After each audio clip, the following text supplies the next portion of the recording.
بدنا إيمان من جرتو إذ وقت قال الجوجو إيبي كرتا دوني دباقة ناطري حتى نجواب كفحن إلا وحديك لي يو بابا يو وعلا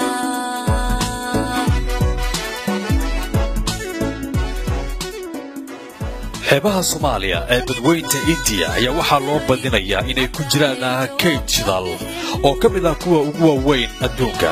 Khubarada dhinaca daraasaadka juqraafiga ayaa waxay tilmaameen in balaayiin barmiil oo shidaal ah aan weli la taaban ay ku jiraan badda iyo bariga Soomaaliya. Taasina ayaa waxay keentay damaca Kenya ay ku doonayso inay ku boobto badda Soomaaliya.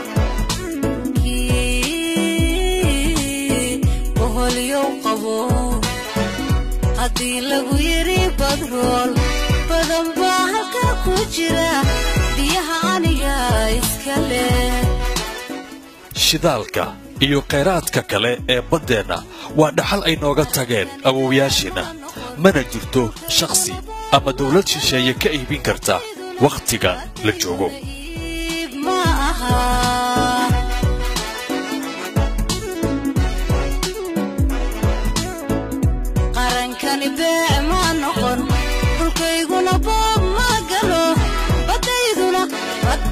badda annaga ayaa leh mana laha heeg ma lahan jimciyadda qurmaha ka dhaxaysa waana dhaxal soo jireena.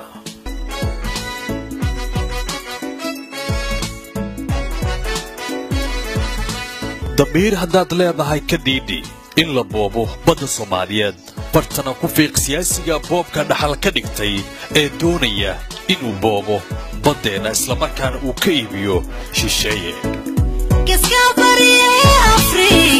بلايو نكي كوضا ولا ما بدبعضيو بقناها يساقي كجري.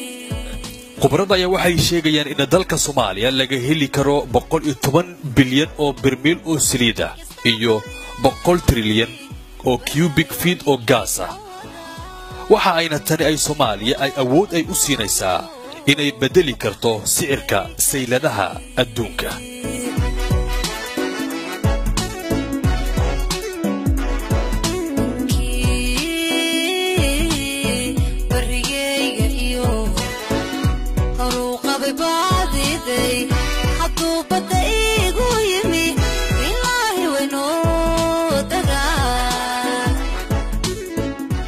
badda Soomaaliya iib maahan damaca Kenya inta damiirka Soomaalida ku jirto waa in ay ka dhiidhiyaan in badda Soomaaliya la boobo xilligan la joogo.